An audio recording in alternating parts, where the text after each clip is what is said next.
अस्सलाम वालेकुम guys, this is Zuhaib Jamali and you are watching ZJ legal.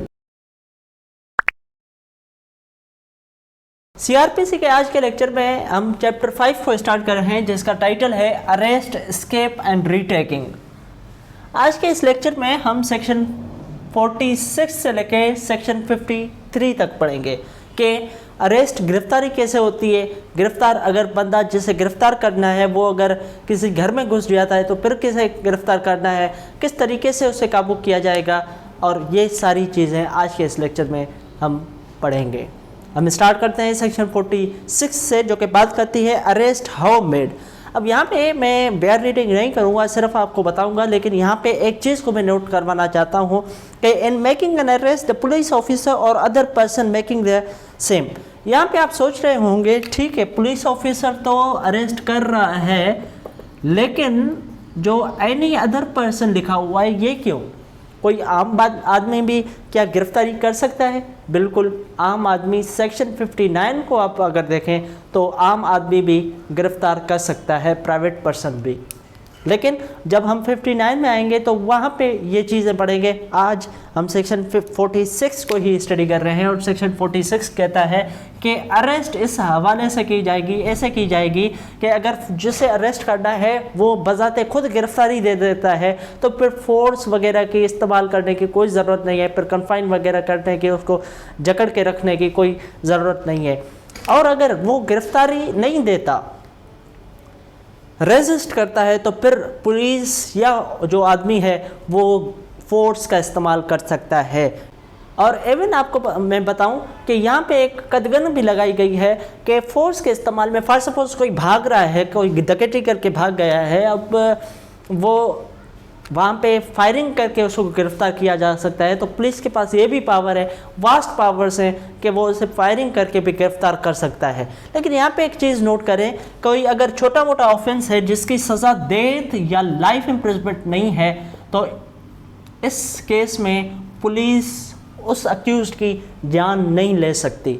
Otherwise अगर death और लाइफ इम्प्रिजनमेंट उस ऑफेंस की पनिशमेंट है, जो ऑफेंस अक्यूज पर्सन ने कमिट किया है, तो पुलिस उसकी डेथ कॉज कर सकती है।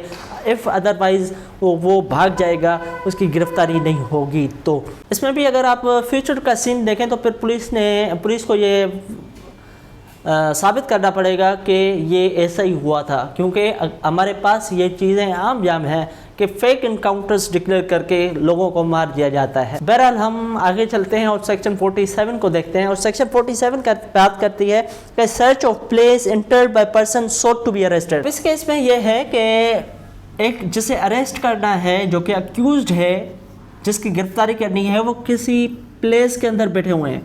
वो रिजाइडिंग प्लेस भी हो सकती है, कोई और प्लेस भी हो सकती है। यहाँ पे पुलिस उस प्लेस की सर्च कर सकता है, लेकिन जो उसका इंचार्ज वगैरह होगा उसने पुलिस को अलाउ करना है, या जो भी बंदा है जिसने गिरफ्तारी करनी है तो उसको अलाउ करेगा अंदर जाने के लिए, और इवन फैसिलिटेट करेगा कानून के मुताबिक कि पुलिस उस अक्यूज पर्सन को गिरफ्तार कर सके। लेकिन यहाँ पे एक सिचुएशन ये भी अराइज हो सकती है कि जो बंदा उस प्लेस का इंचार्ज वगैरह है वो पुलिस को अंदर आने नहीं दे रहा, वो फोर्स इस्तेमाल कर रहा है, बल्कि गेट वगैरह बंद कर देता है और अंदर आने की इजाज़त नहीं देता, अलाउ नहीं करता। तो फिर पुलिस क्या करेगी? फिर पुलिस के पास ये पावर है कि वो अंदर दाखिल हो सकती है दरवाज़ा तोड़ के भी। लेकिन अगर इमरजेंसी है, फॉर सपोज अगर सर्च वारंट्स वगैरह लिए जाएंगे, इसमें टाइम लगेगा, जो गिरफ्तार करना है जैसे वो तो भाग जाएगा, तो फिर पुलिस वहाँ पे उस प्लेस पे इंटर हो सकती है। इसीलिए अगर गेट वगैरह बंद हैं तो फिर गेट वगैरह को तोड़ भी सकती है। इफ़ अदरवाइज़ वो अंदर दाखिल नहीं हो सकती, मीन्स के गेट वगैरह लॉक कर दिए गए हैं, तो फिर गेट वगैरह को तोड़ भी सकती है।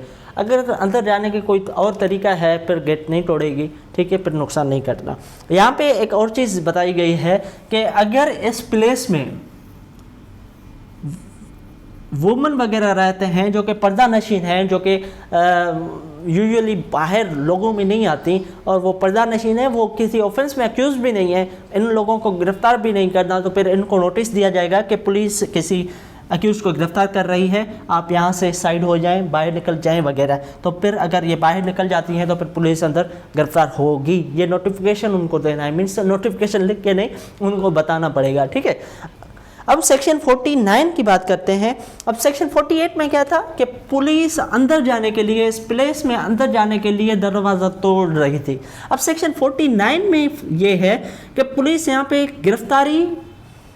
गिरफ्तार करने के लिए अंदर तो चली गई है, अब बाहर से किसी ने दरवाज़ा लॉक कर दिया है या वो वहाँ पे अंदर कन्फाइन हो गए हैं, या पुलिस या कोई और बंदा जो गिरफ्तारी करने गया था वो अंदर कन्फाइन हो गया है, तो फिर पुलिस दरवाज़ों को तोड़कर बाहर निकल सकती है अपनी आज़ादी के लिए, लिबरेशन के लिए वो बाहर निकल सकती है दरवाज़ा तोड़ के, वो बाहर बजाते खुद, या फिर कोई और बंदा जो कि गिरफ्तार करने गया था और वहाँ पे प्लेस पे बंद हो गया है, कन्फाइन हो गया है, तो पुलिस दरवाज़ा तोड़ के उसको बाहर निकाल सकती है।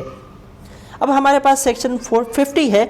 अब सेक्शन 50 क्या कहता है कि जब भी किसी को गिरफ्तार किया जाएगा उसके ऊपर अननेसेसरी रेस्ट्रेंट नहीं की जाएगी, सिर्फ इतनी रेस्ट्रेंट होगी कि पास सपोज वो भाग न जाए, इससे ज़्यादा रेस्ट्रेंट करने की ज़रूरत नहीं है। और एक सिक पर्सन है जो चल भी नहीं सकता, उसको इतना जकड़ के रखना और उसको ऊपर अननेसेसरी रेस्ट्रेंट करना, ये नहीं करना।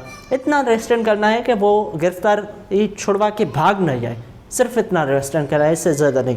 अब हमारे पास सेक्शन 51 है, सर्च ऑफ अरेस्टेड पर्सनस।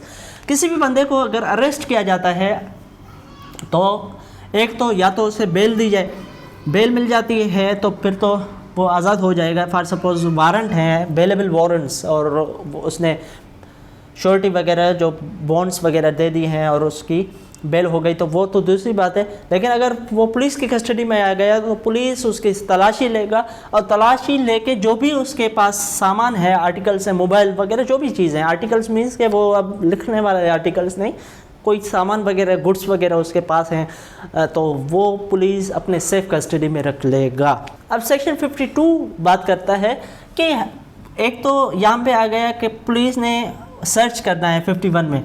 अब 52 में जिसे सर्च करना है वो वुमन है, ठीक है, तो वुमन को कैसे सर्च किया जाएगा? वो तो मेल पुलिस ऑफिसर तो सर्च नहीं कर सकता, तो इसको फीमेल ही सर्च कर सकती है।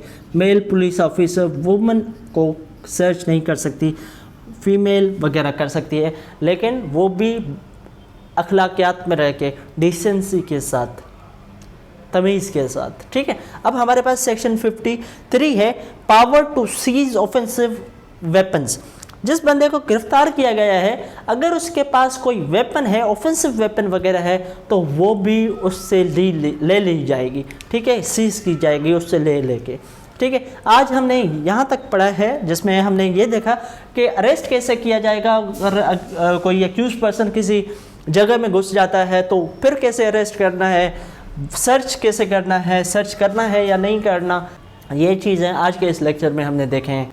अब नेक्स्ट लेक्चर में हमने सेक्शन 54 से आगे जाना है, और सेक्शन 54 जो है वो बात करती है अरेस्ट विदाउट वारंट। कौन से ऐसे सिचुएशंस हैं जिसमें पुलिस बगैर किसी वारंट के जो है वो अरेस्ट कर सकती है, ये हम देखेंगे। उसके अलावा 59 भी देखेंगे, 58, सारी चीज़ें देखेंगे, लेकिन मैं हाईलाइटेड कर रहा हूँ कि 59। अब 59 क्या है कि कोई भी प्राइवेट बंदा गिरफ्तार कर सकता है, इस सिचुएशन में गिरफ्तार कर सकता है। ये आप CRPC के नेक्स्ट लेक्चर में देखेंगे। ये आपने सुना होगा कि नॉन कॉग्निजेबल ऑफेंसेस में बगैर वारंट के गिरफ्तारी नहीं हो सकती, लेकिन एक ऐसी सिचुएशन है जो कि सेक्शन 57 में है, और सेक्शन 57 में भले ऑफेंस नॉन कॉग्निजेबल हो लेकिन फिर भी गिरफ्तारी की जा सकती है। ये भी हम नेक्स्ट लेक्चर में पढ़ेंगे। तब तक के लिए अल्लाह हाफ़िज़, थैंक यू वेरी मच, अपना ख्याल रखिएगा।